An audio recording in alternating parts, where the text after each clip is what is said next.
Episode की starting में हमारे मेन कैरेक्टर को दिखाया जाता है जिसका नाम दिया यसूत है। तभी उसके भाई का कॉल आता है। तब उसका भाई पूछता है तुम कॉल रिसीव क्यों नहीं कर रहे थे। इधर वर्किंग साइड में बहुत ज़्यादा शोर हो रहा था। तभी यस्सु बोलता है कि इधर बहुत ज़्यादा शोर है, इसी कारण रिंग नहीं सुनाई दी। अब यस्सु अपने भाई से पूछता है कि तुमने कॉल क्यों किया। उसका भाई बोलता है कि मुझे अपने भाई को कॉल करने के लिए कोई रीज़न की ज़रूरत है। अब यस्सु का भाई बोलता है कि मुझे तुमसे मिलकर कुछ बात करनी है। यह सुनकर यस्सु बोलता है कि लेकिन मैं तो आज बहुत ज़्यादा बिजी हूँ। तब उसका भाई बोलता है इसका क्या मतलब। तभी वर्किंग साइड पर कुछ गड़बड़ हो जाती है। तब यीशु के साथ काम करने वाले साथी कहता है और सब अच्छे से काम करो। हम देखते हैं वहाँ सब डेड बॉडीज को ठिकाने लगा रहे होते हैं। इधर यीशु को भाई बोलता है पहले ये बताओ तुम आज मिलने आओगे कि नहीं। तभी अचानक से एक प्रिजनर यीशु के साथी को मारते हुए बाहर निकलता है। दरअसल वो नॉर्थ कोरिया की स्पेशल टास्क फोर्स यूनिट का मेंबर होता है जिसे यीशु और उसके साथी ने कैप्चर करके साउथ कोरिया में कैद कर रखा होता है। वह बाहर आते ही साउथ कोरियंस को गाली देने लगता है। तभी एक साथी जख्मी मेंबर से पूछता है तुम ठीक तो हो, कहीं तुम्हें ज़्यादा चोट तो नहीं लगी। इधर यीशु उस कैदी को देखकर अपना जैकेट निकालते हुए दिखाया जाता है। अब यीशु बारे में बताया जाता है कि वो साउथ कोरिया का एक हिडन स्पेशल टास्क फोर्स का लीडर है तो 12 साल से नॉर्थ कोरिया में आइडेंटिटी छुपाकर काम कर रहा है। दरअसल ये एक तरह से घुसपैठ करता आ रहा है। अब हमें यीशु को दिखाया जाता है जो कपड़े निकाल कर कहता है कि मैं इसे 10 सेकंड में ख़त्म कर देता हूँ। तभी वो कैदी चाकू निकालते हुए कहता है इसका क्या मतलब, मैं कम से कम तेरे अंदर 30 सेकंड तक चाकू डालूंगा। ये बोलकर वह यीशु पर अटैक कर देता है। तब उसका अटैक डॉज करते हुए उससे अपने कोने से नॉक करता है और उछलते हुए उसे चौक स्लैम देकर ख़त्म कर देता है। इससे हमें पता चलता है कि हमारा मेन कैरेक्टर कितना स्ट्रांग है। फिर यीशु अपने बाकी साथियों से बोलता है कि जल्दी साफ करो और जिसे चोट लगी है उसे ट्रीट जरूर देना और मुझे कहीं जाना है, इसलिए यहाँ का काम जल्दी से निपटा देना। तभी यीशु अपने मन में सोचता है कि इसीलिए मैं किसी को नहीं बताता कि आखिर मैं यहाँ क्या काम करता हूँ। जो मुझसे पूछते हैं मैं उससे बताता हूँ कि मैं एक लेबर वर्कर हूँ। अब हमें ये सीन कट होता है और हमें यीशु अब एक रेस्टोरेंट में दिखाया जाता है। तभी उसे एक वेटर रोकते हुए कहता है सॉरी सर, आज हमारा होटल बुक है इसलिए आप अंदर नहीं जा सकते। तभी यीशु बोलता है कि मेरी यहाँ पर मीटिंग है। तभी वेटर यीशु की वर्कर ड्रेस देखकर बोलता है कि माफ़ करना सर, मुझे लगता है आप कोई गलत एड्रेस पर आ गए हैं और आपने ड्रेस कोड भी नहीं पहना है, तो प्लीज़ क्या आप यहाँ से जा सकते हैं। तभी पीछे से यीशु का भाई आता है और कहता है कि तुम वहाँ क्या कर रहे हो, क्या तुम्हें इन्हें नहीं बताया कि तुम्हारी यहाँ मीटिंग है। फिर वो पास आते हुए कहता है कोई मैटर है। ये देखकर वेटर माफ़ी मांगते हुए कहता है मुझे माफ़ कर दीजिए, मुझे पता नहीं था कि आप ही को ये ज्वाइन कर रहे हैं। यहाँ हम देखते हैं कि यीशु और उसका भाई दोनों ट्विंस ब्रदर हैं और दोनों को फेस मैच करते हैं। उन दोनों के अंदर बस बालों का फ़र्क होता है क्योंकि एक के बाल बड़े होते हैं और एक के बाल छोटे होते हैं।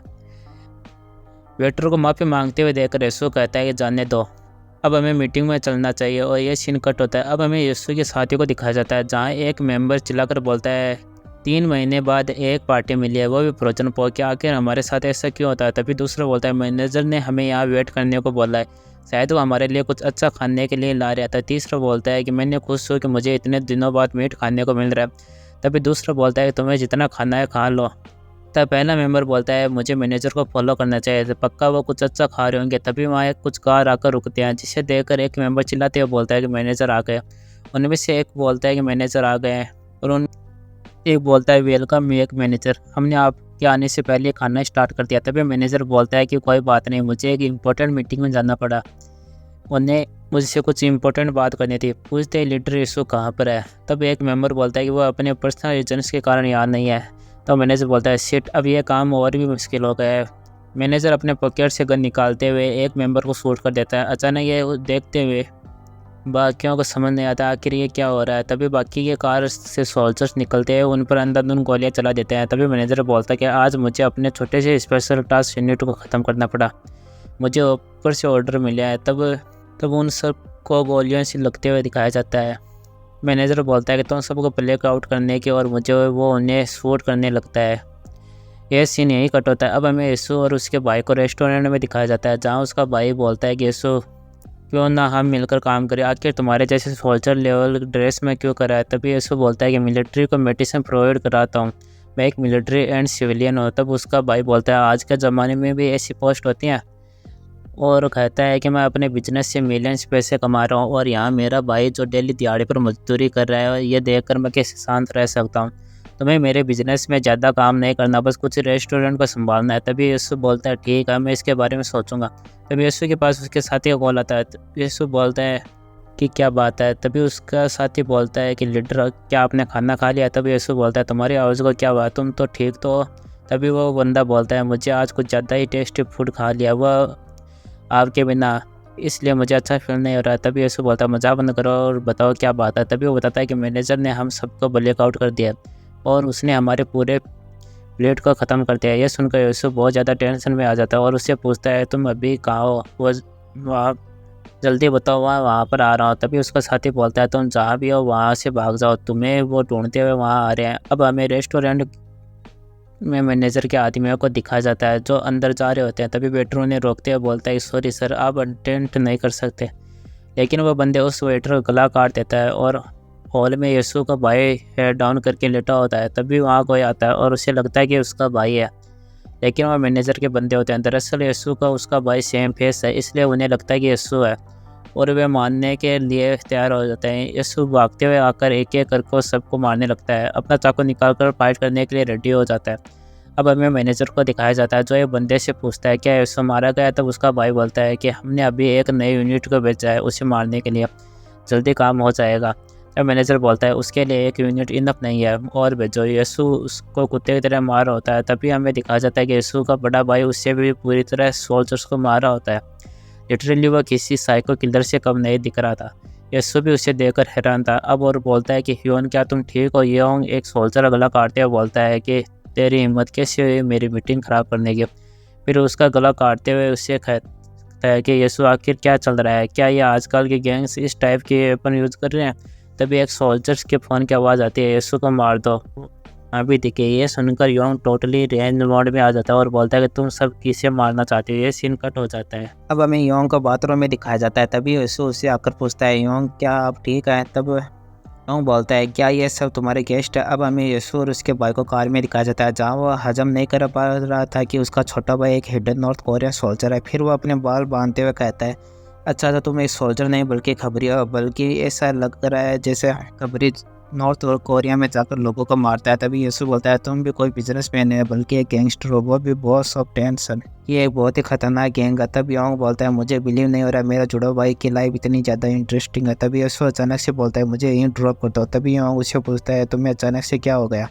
यीशु बोलता है बाहर देख रहे हो ब्लैक मास्क पहने हुए बंदे, अगर तुम मेरे साथ इन्वॉल्व हो गए तो तुम भी खतरे में आ जाओगे। ये सब मेरा तब तक पीछा करेंगे तब तक मैं मर नहीं जाता। तभी योंग मजाक करते हुए बोलता है अच्छा तो ऐसी बात है क्यों ना तुम्हें पुलिस स्टेशन के बाहर छोड़ दो ताकि वह तुम्हें इजली पकड़कर मार दे। ये सुनकर यीशु बोलता है कि ये अभी मजाक का टाइम नहीं है, मैं अभी सीरियस हूँ। फिर योंग बोलता है कि यही टाइम है कि गाड़ी से उतरो। तभी यीशु गाड़ी से उतरते हुए बोलता है कि ब्रदर मैं ये सब संभालूंगा। इधर हम देखते हैं किसी के फ्यूनरल का अरेंजमेंट किया जा रहा होता है। तभी योंग बोलता है तुम्हें क्या लगता है कि मैं एक छोटा मोटा गैंगस्टर हूँ। फिर यीशु वहाँ का सीन देखकर सोचता रहा कि यहाँ क्या चल रहा है। तभी वहाँ एक लेडी आती है बोलती है आ गए आप डायरेक्टर। अब वो लेडी कहती है कि आपने जो कहा था उसका प्रिपरेशन हो चुका है, अब ये 2 घंटे में ख़त्म हो जाएगा। तभी योंग उसे बोलता है कि सब कुछ ठीक हो जाएगा अगर तुम मर जाओगे राइट। फिर वो उसके फ़ोटो निकालते हुए बोलता है कि ठीक है मर जाओ। अब हमें दिखाया जाता है कि वो फ्यूनरल किसी और का नहीं बल्कि यीशु का होता है। जब कोई आदमी अपनी आइडेंटिटी ख़त्म करना होता है तो वो ऐसा ही करता है। ये बहुत बढ़िया आइडिया है। ये सुनकर यीशु बोलता है तुम्हें क्या लगता है वो इस नाटक को बिलीव करेंगे। तब योंग बोलता है ऑफ कोर्स उन्हें शक होगा, लेकिन इसलिए मैंने ये तैयारी कर रखी है। मेरा गैंग एक जाना माना गैंग है और उस गैंग के लीडर के भाई का डेथ होगी तो वहाँ कुछ इंपॉर्टेंट पर्सन भी आएंगे और वही हमारे विटनेस बनेंगे। फिर यीशु बोलता है कहीं उसे डाउट तो नहीं होगा। तब योंग बोलता है बिल्कुल नहीं, अगर मैं बात करूँगा तो उसे बिलीव करना ही पड़ेगा। तभी यहाँ एक बड़ी सी कार आती है जिससे देखकर योंग आदमी सोचने लगते हैं कि ये कार किसकी है, कहीं ये खाना लेकर तो नहीं आई है। लेकिन उसके अंदर से मैनेजर और उसके सेकंड टीम बैठी हुई थी। तभी मैनेजर यीशु के डिटेल्स को देखकर बोलता है अच्छा तो उसका एक ट्विन ब्रदर है, मैंने सुना था कि वह किसी कंपनी का मैनेजर है लेकिन ये तो एक छोटा सा गैंगस्टर है। फिर मैनेजर अपने आदमियों को बाहर भेजते हुए बोलता है कि एक फील्ड का लास्ट काम है, मेक श्योर कि यीशु डेट हो, उसे कॉपिन के खोल के बॉडी जरूर चेक करना। उसके बाद मैनेजर के आदमी बाहर आ जाते हैं और यूनिट भी यीशु की तरह नॉर्थ कोरिया स्पाई थी। उनके बाहर आते ही योंग के बंदे उन्हें यहाँ से जाने के लिए कहते हैं, मगर मैनेजर के आदमी योंग के बंदों को एक एक करके मारने लगते हैं। ऑलमोस्ट वो उनकी पूरी टीम को ही फिनिश कर देते हैं। तभी वहाँ योंग का राइट हैंड आता है और उन्हें बताते समझाता है कि ये प्राइवेट फ्यूनरल है और यहाँ सिर्फ इन्वाइटेड लोग ही अलाउड है। यह सुनकर मैनेजर का बंदा चोर का एक अपरकट मारता है, लेकिन उससे राइट हैंड को कुछ भी फर्क नहीं पड़ता। फिर वो बोलता है कि प्लीज़ यहाँ से चले जाओ, और ना मारने पर राइट हैंड को उसका मुंह पकड़ के जबड़ा तोड़ देता है। यह देखकर बाकी के मेंबर सोचते हैं इसने बस अपने हैंड ग्रिप से लीडर का जबड़ा तोड़ दिया, और हमें पता चलता है कि हाजान जो फाइनेंशियल ग्रुप का हेड है योंग का राइट हैंड है।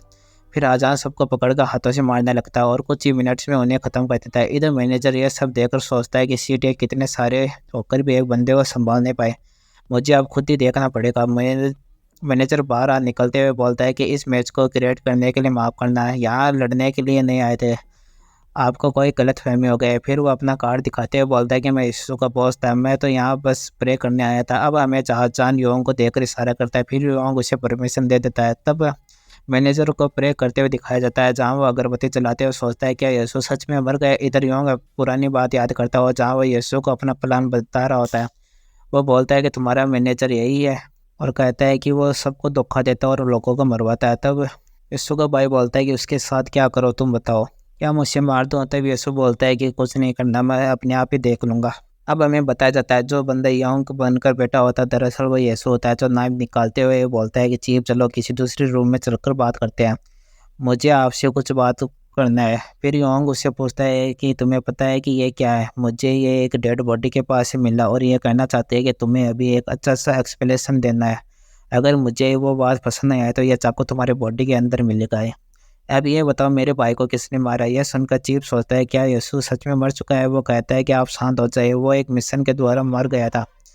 फिर वो मन ही मन सोचता है अब ये गैंगस्टर मुझे कुछ नहीं करेगा, इधर अंधेरे में रहेगा और मैं इसे सब बातें नहीं बता सकता। तभी योंग उससे पंच मारते हुए कहता है, चीफ नीचे गिर जाता है। फिर योंग कहता है कि तुम बहुत ज़्यादा बोलते हो, मैंने सिर्फ ये पूछा था कि मेरे भाई को किसने मारा।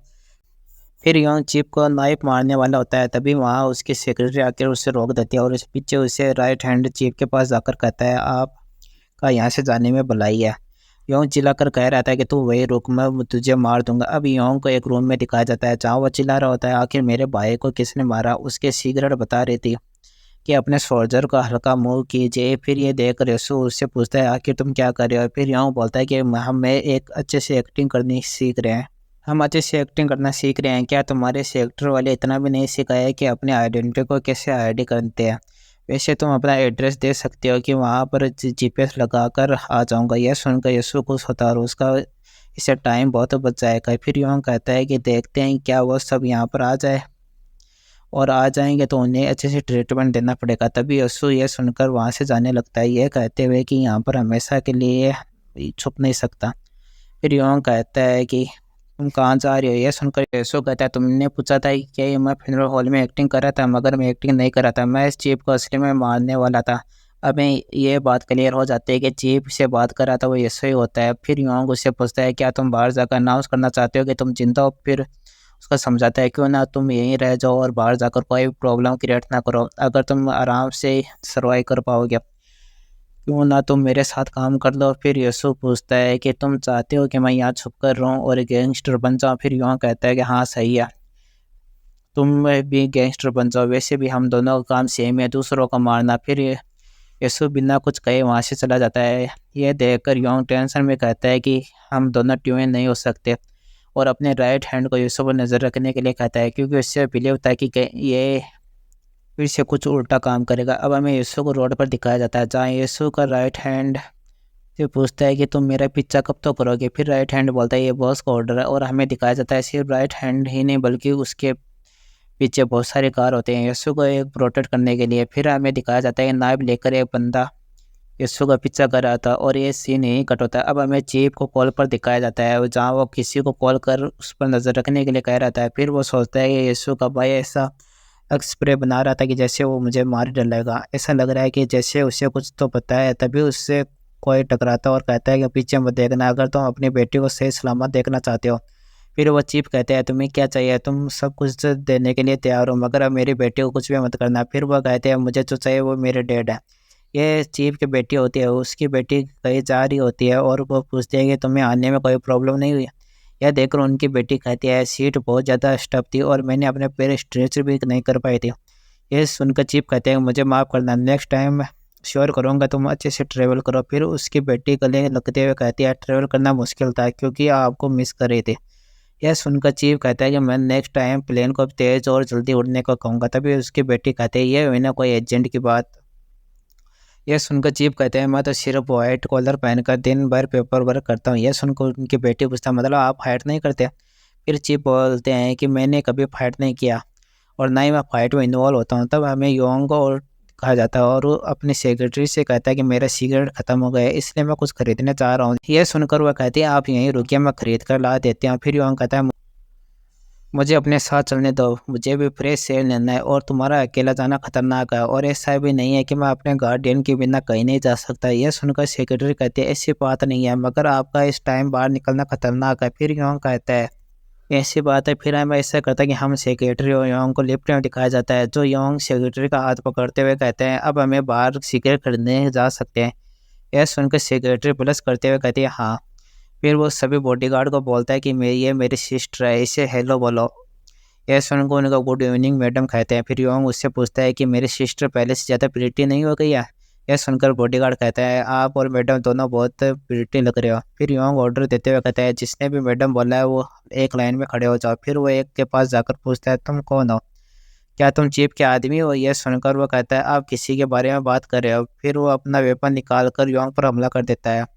योंग डॉज करते हुए सेक्रेटरी से पूछता है क्या तुम्हारे पास एक और नाइफ है मैंने जो तुम्हें दिया था? फिर ये सेक्रेटरी कहती है वो मेरे स्कर्ट के अंदर। फिर वो नाइफ निकालते हुए आदमी पर हमला कर देता है मगर उससे कुछ भी नहीं होता क्योंकि उसने प्रोटेक्टिव सूट पहना होता है। तभी वो आदमी सेक्रेटरी पर हमला कर देता है मगर सेक्रेटरी पर हमला को ब्लॉक करते हुए जैसे दूसरा हमला करने वाला होता है तभी वहाँ योंग अगर उससे हमले को अपने कंधे पर ले लेता है जिसकी वजह से उसका कंधा डैमेज हो जाता है। फिर योंग सोचता है कि ये बंदे मेरी सेक्रेटरी को जानबूझकर टारगेट कर रहे हैं, ऐसा लगता है कि सुआ प्रॉब्लम में आ जाएगी। फिर योंग उस आदमी पर हमला करने लगता है और सुआ वहाँ से भागने लगती है। तभी योंग उस आदमी को एक नाइफ नीचे गिरा देता है और उस नाइफ को लेते हुए कहता है कि अब मुझे पता चलेगा आखिर मैं कौन हूँ। अब वो बाहर आते हुए अपने बॉडीगार्ड को कहता है क्या तुम अपना काम सही से कर रहे हो? एलिवेटर में एक अजीब सा इंसान आ गया था। फिर एक बॉडीगार्ड कहता है सर आपका कंधा। तभी वो कहता है कि उससे हटाओ, क्या तुम्हारे पास ये सिगरेट है? फिर वो बॉडीगार्ड से उसे सिगरेट देने के बजाय नाइफ दिखाता है जो देखकर सुबह सौड़ होती है। तभी वो उसके फेस को अपने हाथ से पकड़ लेता है और कहता है क्या ये सब इसलिए हो रहा है क्योंकि मैंने तुझसे सिगरेट मांगा था? तभी योंग दिखाया जाता है उसके फेस पर मास्क होता है मतलब उसके नीचे किसी और का चेहरा होता है। ये चेहरा किसी और का नहीं बल्कि मैनेजर के द्वारा एक सीक्रेट एजेंट का होता है और हमें आगे पता चलेगा कि ये सीक्रेट एजेंट कौन है। ये एपिसोड यही ख़त्म होता है।